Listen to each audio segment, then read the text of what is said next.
trenutno niti ne vemo, kje smo, kako ne vemo, kam gremo. In prikazala vam bom nekaj slajdov na to temo, s čim se trenutno spopadamo v našem direktoratu, kako pridobivamo podatke in kje so veri teh podatkov. Zdaj, obstoječe informacijske rešitve, vsi poznate e-zdravje, e-napotnice, to je eden od virov za čakalne sezname. Drug vir za čakalne sezname so pa seveda bolnišnični informacijski sistemi, ki so pomemben vir podatkov tega, kaj se v resnici dogaja na terenu samem pri izvajalcih in kaj potem preko nekih integracijskih umestnikov pošiljamo v državne sezname, čakalne sezname. Lotila sem se analize podatkov trenutno sama, pa nisem nek podatkov ni znanstvenik, ampak že takoj opaziš lahko iz podatkov, ki jih pridobivam predvsem z NIJZ-ja, da obstajajo precej velika odstopanja v sistemu. Tukaj sem sicer za en kontrolni pregled, ki ni stvar čakalnih vrst, ampak vzadej ista tehnologija teče. In to konkretno ortopedski pregled kontrolni ugotovila, da so poslali podatke o minus 1676 dnevih čakanja. Se pravi, nekaj sigurno ni v redu, lahko bi bilo, ne vem, 716, lahko bi bilo 717, o tem se še ne moramo kregati, ampak minus prav gotovo ne more biti v podatkih.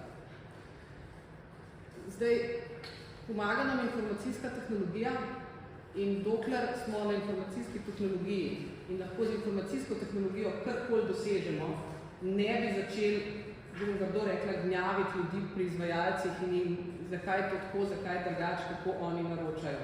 Najprej moramo povesti pred svojim pragom, se pravi na podatkih in ugotoviti, kje v resnici in s čim čakamo. Zdaj, kdo je v resnici odgovoren za te podatke, kdo lahko to potrdi na NIJZ-ju trenutno, kdo je odgovoren za vnos v bolnišnici, a tam imamo nekoga, ki ve in spremlja čakalne vrste, a nimamo. Jaz za konkretni javni zavod vem, da nimajo, pa za konkretne javne zavode vem, da imajo. Lahko vedno se na tistega človeka obrneš in hitro najde, kje so napake. Je pa seveda ta tretje vprašanje, ki je zapisano tukaj spodaj, pa je, da pa nekdo čaka trikrat za isto vrsto zdravstvene storitve, pa ni nujno IT-ovski problem, tukaj pa že lahko je pa že strokovna odgovornost nekoga, ali nekdo res potrebuje imeti 3 napotnice za isto vrsto zdravstvene storitve, trenutno v čakalnem seznamu.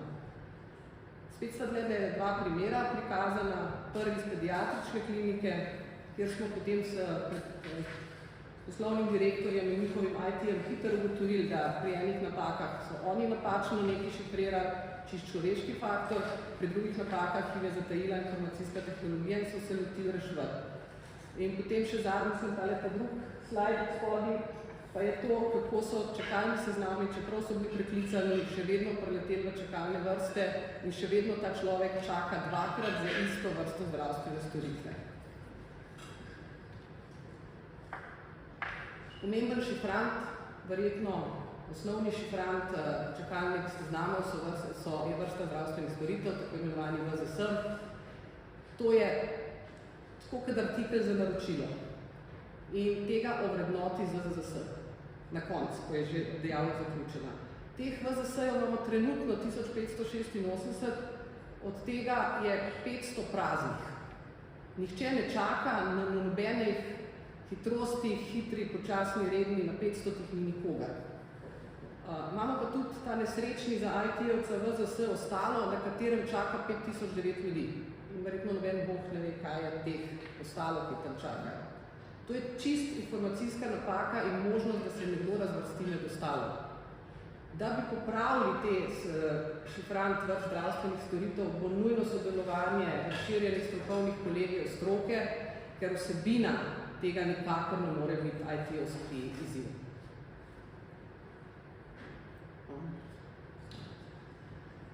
Malo 3 slajde na temo odgovornosti. Odgovorni so pacienti. Včeraj sem govorila z enim od predstojnikov v splošni bolnici Trbovlje in je rekel, 20% ljudi, čeprav smo jih poklicali, ne pride na poseg, za katerega so bili naročeni. Seveda zaradi tega nekdo drug ne pride dovolj hitro. To, da se nekateri želijo naročiti pri točno določenem zdravniku ali pa pri točno določen termin, to ni sistemska čakalna vrsta. To je izbira bolnika, ki se je postavil v vrsto. Sem danes govorila tudi s ginekološke klinike, s poslovnim direktorjem. Ženske se poleti nočejo operirati, čeprav imajo ekipe in imajo možnosti, ker so na dopustu. In se vse počaka na september, oktober. Zdaj, mi v IT delu moramo omogočiti, da se da enostavno odjaviti od terminov, pravočasno seveda, ne tik pred zdajci, ker potem noben sistem ne bo mogel doklicati človeka, ki morda bi nujno rado, ampak je nekam šel. Je pa treba, že zdaj se da odjaviti, vem pa, da so občasno izvajalci zelo neodzivni in niti se ne moreš pravočasno odjaviti, ne dobiš po telefonu, da bi jim povedal, da te na nek termin ne bo. Veliko Slovencev ne vem, če ve, da gre lahko na določene posege kjerkoli v Sloveniji. Ni treba, da čakajo ravno na polikliniki v Ljubljani, se daje tudi v Šempeter, se daje tudi na Ptuj, če je treba in če je res nujno. Še vedno pa ugotavljamo iz teh podatkov, ki jih vidimo, da je veliko napotnic na zalogo, pa na zahtevo pacientov. Tako da pacienti sigurno nosijo tudi določeno odgovornost pri tem, zakaj je tako stanje, kot je. Vse tako vidimo na podatkih. Ker možnosti IT-ja se nekje nehajo. Zdravniki, napotni zdravniki. Tukaj predlagamo, da bi morda v prihodnje zamejili neke možnosti naročanja, da ne more kar vsak naročati na vse. Tukaj sem dala en primer, samo onkolog na genetsko preiskavo za maligno obolenje. Da se vsaj na primaru ne sprejema nekih diktatov bolnikov, kam vse pridajo, ko so pogooglali, katero bolezen imajo in na katere vse napotnice jih je treba zdaj naročiti. Morda kot zanimivost, to je zelo nov podatek, trenutno imamo v čakalnih vrstah 1.5.200 zapisov, ampak čaka pa nekaj manj kot 619.000 različnih ljudi. Zdaj, če tudi te eni čakajo po dvakrat, koliko ste tamle videli, potem v resnici ne vemo, koliko ljudi v tem trenutku v čakalnih vrstah in na katerih zdravstvenih storitvah čakajo. Morda tukaj en zapis, jaz ne vem, bomo tale slajde tudi dali, ta zapis je tudi tega istega zdravnika iz splošne bolnice Trbovlje, ki je lepo napisal, da je prišel, ne vem, če vidite brati, ko sem prišel v splošno bolnico leta 1995, smo odpravili med 200 in 300 ultrazvokov srca letno in se ga čakalna doba 3 mesece, sedaj popravimo 4000 letno, pa imamo čakalno redno dobo leto dni. Kaj je narobe? Tako da smo toliko povečali število teh pregledov. Odgovornost izvajalcev, seveda to so zdaj javni zdravstveni zavodi, koncesionarji, koliko dobro in kako močno sodelujejo z lastnimi programskimi hišami za to, da popravljajo napake, do katerih prihaja, koliko različnih od istega dobavitelja bolnišničnih informacijskih sistemov v bolnicah je, ker se ne morejo uskladiti niti na šifrantih in zato seveda softverska hiša to 23krat lahko proda nek popravek. V sistem smo ugotovili, prihajajo podatki o izvedenih pregledih, seveda, ker je nanje vezano plačilo, velikrat pa ne o tem, da je kdo naročen na kjer termin. Vsi izvajalci imajo možnost samoiniciativnega preverjanja, koliko so čakalne vrste in kako se jih vidi z druge strani v tako imenovanem BI sistemu, ki ga daje na razpolago NIJZ. In pa sodelujemo tudi z inšpektoratom.